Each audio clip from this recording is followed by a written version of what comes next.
Alright, from the top. This camera has spalling and spattering from grinding or welding on the lens, so that's where the fuzziness is coming from. If that bothers you a lot, well, you know, you can Venmo me some money for a new camera. I ain't rich. I save up money, I get what I can, I do what I can. Things that happened over the last little while, the exhaust bracket cracked right about here. So I basically took a die grinder and a welder, ground everything off, got all the rust off of there, put a piece of strap steel there, welded it all back together. It's generally hanging. I do need to tighten that bolt right there.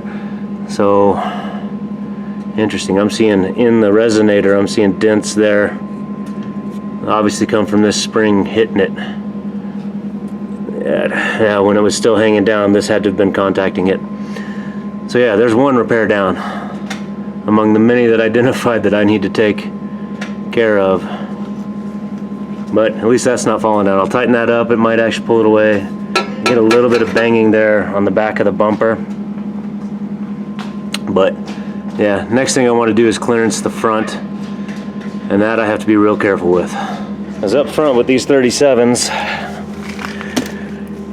when they're turned and under compression, they're contacting here and pushing on the fender. This is the outer fender, this is the inner fender. The outer fender was closing the gap. That's way tighter than it was because it's impacting here.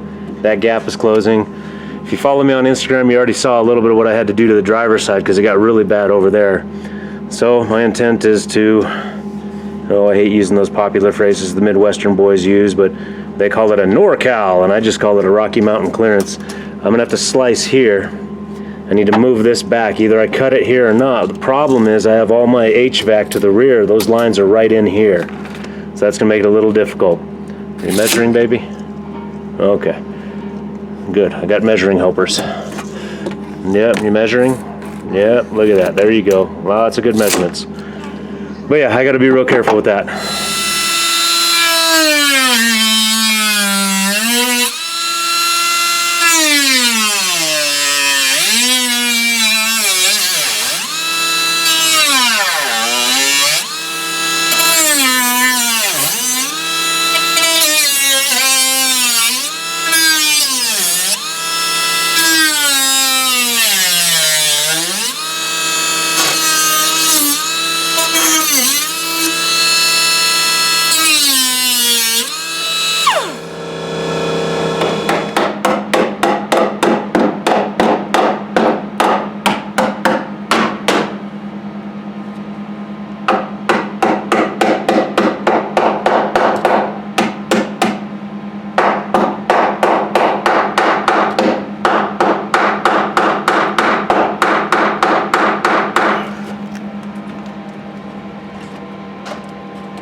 Alright, so there we go. That is the simplest way to make sure I've got room for these tires now.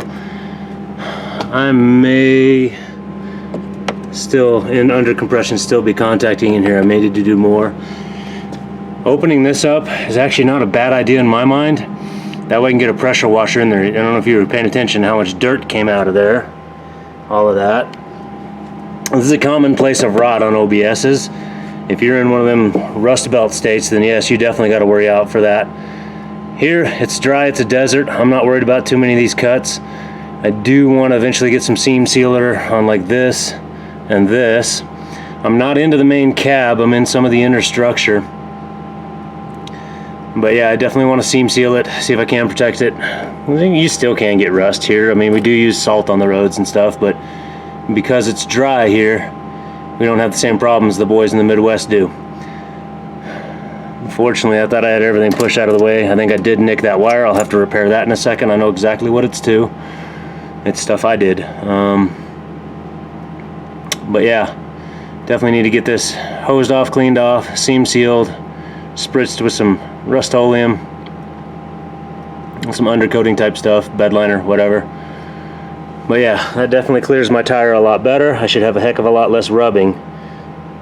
We'll find out next time I'm off-road when I flex it, see if it does come in contact anymore, if I've gone high enough. Kind of want to maintain this bolt here, so I could come up another 3/4 of an inch and go across. This splash shield that the inner fender becomes, I kind of want to leave as much of that as I can because, and I'm probably going to get some hose to cover that up, but that's rear HVAC lines. I don't want something pinging that and making a leak. So I'm going to have to guard that with something else. Find the right size rubber hose and wrap it with it. It should be fine. That'll give it a little bit of resilience. But otherwise, this is how I've been clearancing trucks for ever since I started buying trucks. When I'm too tall and I'm too close, I just slice this way. Try to do the pie cuts like these, at least when I did the first clearancing of these fenders, when I was on a 4-inch lift and 35s. But here, I'm getting a little more basic and brutal. I'm beating some of this stuff back together with a hammer to try to fold it over and give it a little bit more. Well, I'd have to weld it to really seal it, but just put it together. Try to keep the sharp edges away from the tires as well.